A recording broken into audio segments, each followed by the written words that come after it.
Syederalun sebanyak 923 pegawai pemerintah dengan perjanjian kerja atau P3K di lingkungan kantor Kementerian Agama atau Kemenak PD resmi dilantik di Gedung PCC Gampola Pedeh Baro Kecamatan PD pada Selasa 27 Mei 2025.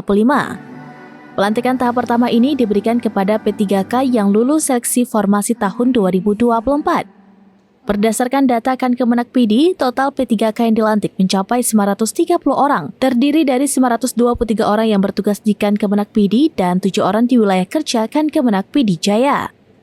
Seluruh dokumen penempatan ke-7 P3K tersebut tercatat dalam sistem Kemenak PD.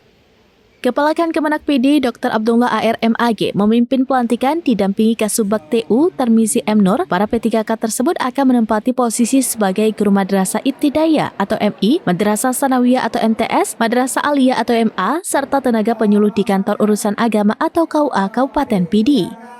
Seluruh P3K pengajar yang dilantik merupakan lulusan sarjana atau S1, sementara yang berijazah MA atau sederajat ditugaskan sebagai tenaga administrasi madrasah.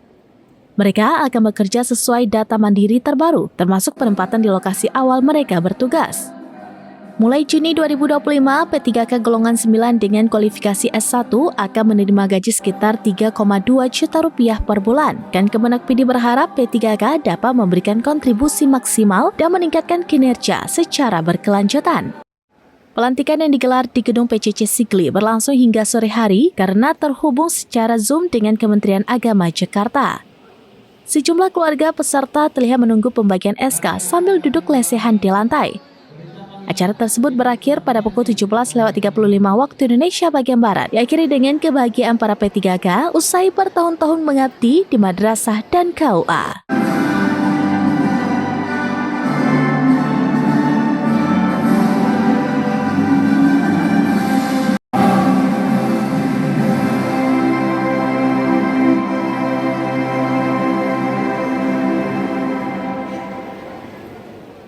Dari PD, Muhammad Nazar, serambinews.com. Download Tribun X sekarang, menghadirkan lokal menjadi Indonesia.